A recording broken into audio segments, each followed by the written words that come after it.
Well, thank you very much. I was asked to do whatever I have to do in 12 minutes. I've got 12 headings, that's one a minute, so it's going to be a rush. And I'm talking about cellular IoT modules, which you may say, what? Well, I will tell you. But let me just start, first of all, with the question of whether China is a threat. Because if it's not a threat, then why do we need to worry about our science and technology and the industries that depend from it? But if it is a threat, then I suggest that we do. And it is a threat. The threat consists of hostility, the intent to operationalize that hostility, and the capability to operationalize it.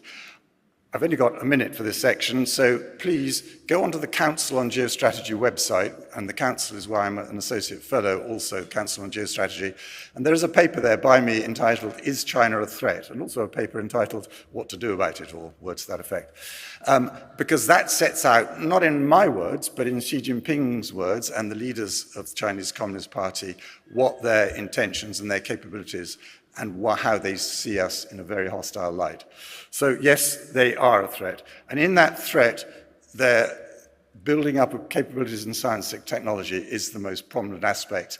And of that, I would put cellular IoT modules as by far the biggest threat in the supply chain, far bigger than Huawei or Hikvision or any of the others.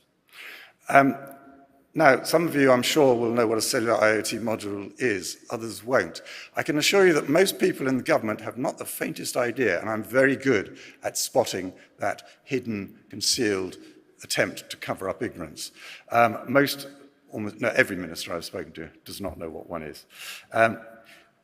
We've been playing whack-a-mole. We know about Huawei, we know about Hikvision, Dahua, DJI drones, TikTok, DGI, etc., etc. But actually, what we need to do is look much more at the systemic, generic type of technology, and that's where cellular IoT modules come in. Because China, the Chinese Communist Party, and whenever I say the word China, I mean the Chinese Communist Party, is intent on establishing a monopoly of supply for the power that it will give them. So, okay, what is a cellular IoT module? Well, it's a small device. It's probably about that sort of size. It goes into other subunits and builds up as part of a system. You wouldn't see it because it's buried deep inside. It connects to the internet very much in the way that your phone does, through an eSIM, not through Wi-Fi, and the whole point of it is that Wi-Fi drops out the whole time, and this latency problem is a real issue if you've got massive manufacturing production lines or you're in an area where there is no Wi-Fi, for instance, in agriculture. So it connects to SIMs or cellular modules, connect to other cellular modules automatically without human intervention, and it enables devices to work together in a mesh or a net. The device contains a number of components. It's got processors for power, for modems, applications. It's got filters, amplifiers, antennae, memory. It is, in essence, I suppose, basically a mini computer, a gateway to the systems in which they're installed.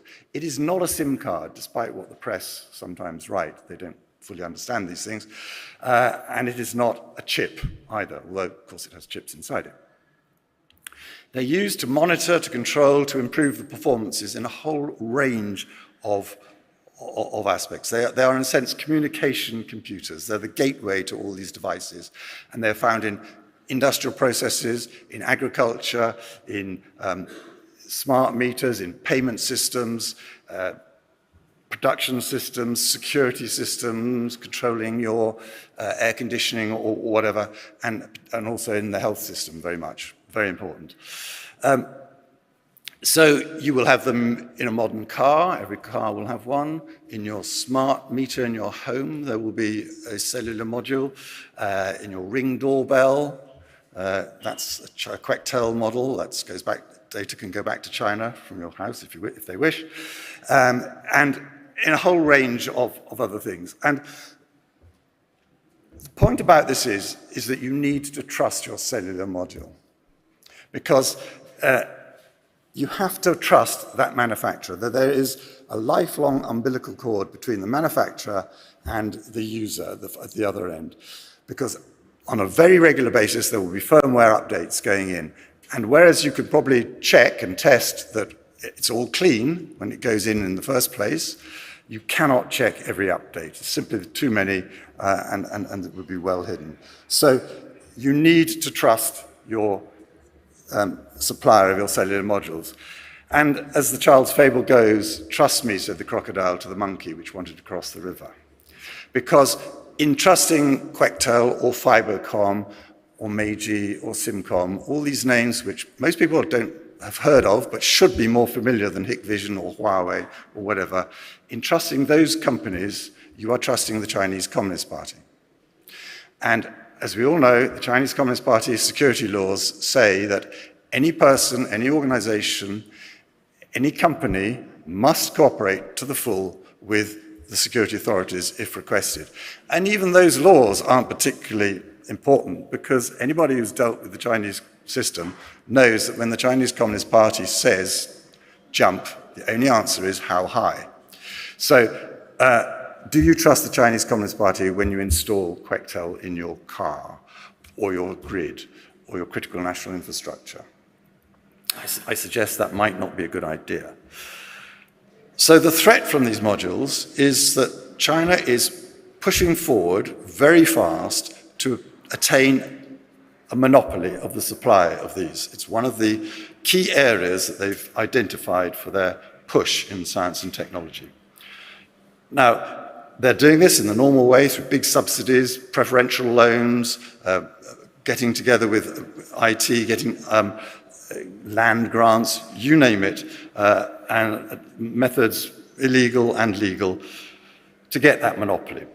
They're not doing too badly already because cellular modules usage is going like that. So we're perhaps still in the relatively early days, but already they have 30% of the market in the United States, 35% in Europe, and a whopping 86% in India. And Chinese companies, you've got Quectel is the leader. It's about 39% of global sales. This is by the end of last year. Fibercom, about 9%. Meiji, 6-7%. Simcom, a bit lower. The good news is that there are plenty of other companies based in free and open countries. The leader, non-Chinese leader, is a merger of Telit and Thales, the French, so they've got about 9% of the global market. There's Sierra Wireless in Canada, they're Japanese and Korean companies as well. So this threat, what if through means fair and foul, and I can assure you I've come across some really quite foul means of obtaining market share, but let us suppose that we emerge in a world where Chinese companies have 100% of the supply of these modules. Well, that gives them three very important threats to our society. The first is data, massive amounts of data. Just incomprehensibly large amounts of data are accessible by the Chinese. Are you happy with that? Take, for instance, Axon cameras. They've just signed a contract with Quectel. They've got 75% of the US market, quite a share here in the UK. They're body-worn cameras. All that data is potentially back in Beijing. Are you happy with that? Data from the President's office, DoD facilities, Homeland Security facilities, as well as the policeman on the beat. Think about it, data. Secondly, policy.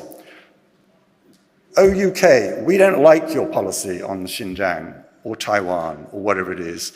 And just remember that 100% of your cellular modules comes from us. And if we cut that supply, your economy crashes. Do you want to alter your policy? Imagine that. And thirdly, in a situation of tension, conflict, or even possibly war, but there would not need to be a war, the Chinese could simply turn off your critical national infrastructure, and it would not be difficult. So let us suppose that every smart meter in the UK has a Quectel module. Actually, I think I'm right in saying that pretty much every module in France and Ireland does have a Quectel module. You could send down software, and engineers tell me it would take about a day to write, pretty simple, down the line to those modules, because you know where they are, you know where the base stations are, and you say, at such and such a time, do the following. That will crash the grid, and it would probably take about 6 months to resurrect it. You could knock the power out in a country. You could knock the cars out in the country, all of them if you wished. So why go to war? just stop the country working or degrade its performance. Entry to government, let's ruin the performance of the British government even further, and just make the entry systems not work. Or turn up the heating so it's intolerable, or turn it down in winter. These things are possible. And the first thing people say to me is okay, so where's the evidence that the Chinese are doing this? Where's the smoking gun? And I suppose my trite answer to that is, well, you don't even know what a cellular module is, government, so are you looking for the evidence? No. But more to the point, the response to the government is, it is the job of a responsible government to anticipate threats and to take measures in advance. I mean, in the boxing, to give a boxing analogy, you don't go into a boxing match, have the crap beaten out of you, and then say to yourself, gee, I better learn how to box and maybe do a bit of fitness.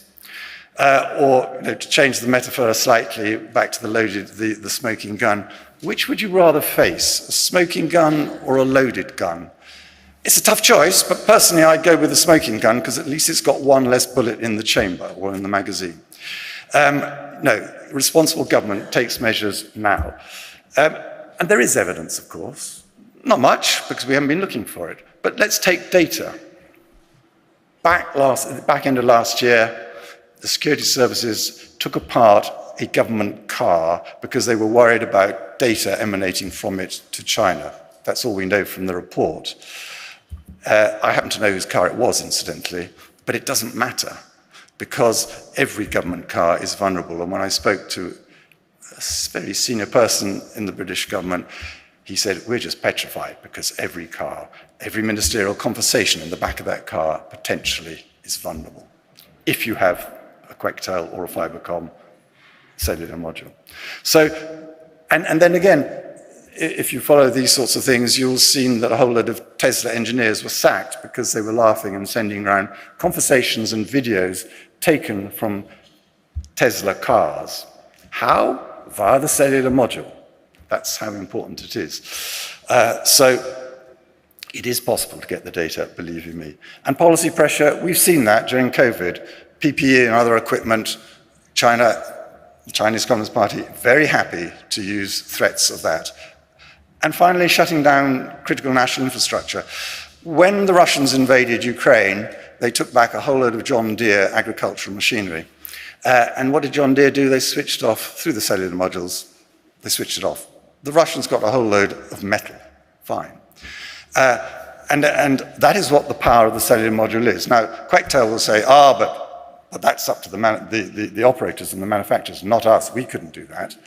Oh yes, you can, you are lying. It is not the first time that Chinese companies have lied. They lied to the House, TikTok did on access, and Huawei has lied to our own parliament about access to information too. But that aside, in November 2022, Quectel put out what they call a product change notification, which detailed a firmware upgrade which prevented their modules functioning in Russia and Iran. This was as a result of likely sanctions.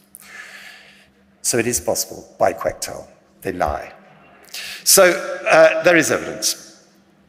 We need to wake up. We really need to wake up, because this is far more serious than Huawei or TikTok or Hikvision cameras. Hikvision cameras, incidentally, do have Quectel modules in too, but that's beside the point. The Chinese Communist Party, they understand this problem. They don't allow the sale and use in China of various products, electronic products, including they banned Tesla cars from Beidaihe and wherever Xi Jinping happens to be at the time. They know the power of these things. And we've got to stop playing whack-a-mole. We hit Huawei, we hit Hikvision or whatever, and we congratulate ourselves. We have shut the front door on Huawei 5G. It's not going to be in Britain's system. And you've left the back door and the windows open, because wherever the signal comes from, it goes through a router. And if that router has a Quectel module in, and most of them do have a Chinese module, that data is available to China. So great, well done, you've closed the front door. Waking up. The UK government is waking up, thanks to Alicia, our chairman, who has pushed through in the procurement bill some amendments which will put if properly implemented, while Quectel, Fibercom, Meiji, Simcom on the debarment list. And you will not be a trusted supplier to the UK government contracts if anywhere in your supply chain are those cellular modules. That is a start. The UK, for once, is ahead of the US. I've been to Washington a number of times to talk about this. The US is well asleep, but just waking up, which is good, because this month, the Select Committee on China-America Competition, the Gallagher Committee for short, sent a letter to the FCC, the Federal Communications Commission, asking them about cellular IoT modules. The response has yet to come back, or it certainly hasn't been publicized. But good, they're beginning to wake up. And in Europe, they're fast asleep. I have no idea what the German or the French is for a cellular IoT module, but I'm equally confident that neither does the French government or the German government know what the words are in French or German. They need to wake up. So this is, to me, a very serious matter. This is not about China. This is not being anti-China. This is about protecting our own values, our national security, our long-term economic prosperity, and our data. In a world where the distinction between civil and military use of technology is fast eroding, and where there is a new power that is highly competent scientifically and has the intention of doing a stand. So I usually end these sorts of talks, by quoting the American poet Robert Frost, who said that good fences make good neighbors. We want to work with China, we want to trade with China, we want to invest in China, we want to do many things where we can cooperate together for the good of the globe. But we need to be very clear-eyed about what they are doing in pursuit of aims which are deleterious to our own interests and way of life. And that, of course, ends up with the D word. You can call it decoupling or de-risking or diverging or whatever you like, but I think we're heading to a world where, in terms of data, science and technology, telecommunications, the D word, the Chinese are right, there is not a great deal of difference between the two, but let us keep the rest of the cooperation with China as active as we can. Thank you. Thank you very much, sir.